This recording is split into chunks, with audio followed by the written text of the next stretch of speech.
Ini ang kaimtangan sa 72 anyos nga tigulang nga napatay matapos mabungguan sa motorsiklo sa barangay Zone 8, Talisay City, Negros Occidental.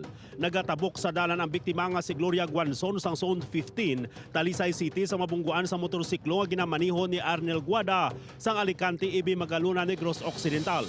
Nakaangkon sa mga pila sa lawas ang duha. Gindeklara nga patay pag-abot sa Talisay City Health Center si Guanzon, samtang nagapabili na confined sa ospital sa Corazon Locsin Montelibano Memorial Regional Hospital ang rider.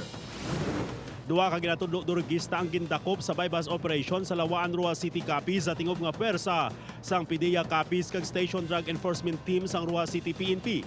Ginkilala ang duha ka mga suspect kanday Gilbert Marcelino sang Lawaan kag James Villarreal, 29 anyos sang Bolo Ciudad sang Ruhas. Malapit 200,000 pesos nga balor sang suspected shabu ang na-recover, kalakip ang mga illegal drug paraphernalia. Naka-recover man sang duha ka airgun ang otoridad, kasuhan sa paglapas sang Comprehensive Dangerous Drugs Act sanday Marcelino kag Villarreal. 24 ka quarantine violators ang inkasuhan sang Kalibo PNP sa paglapas sang health protocol halin Marso tubtob Hunyo. Ini ang kabayan sa 409 ka mga nadakpan sa ginapatuman niya pagsulundan kaangay sa pag-obserba sang physical distancing, pagsuksok sang face mask kag curfew. Pero kadaman sa ila gindisiplina lang paagi sa community service kag pag-issue sang citation ticket. Apisar wala ginpreso ang mga ginkasuhan sa korte, obligado naman sila nga magtambong kung sugura na ang hearing sa kaso.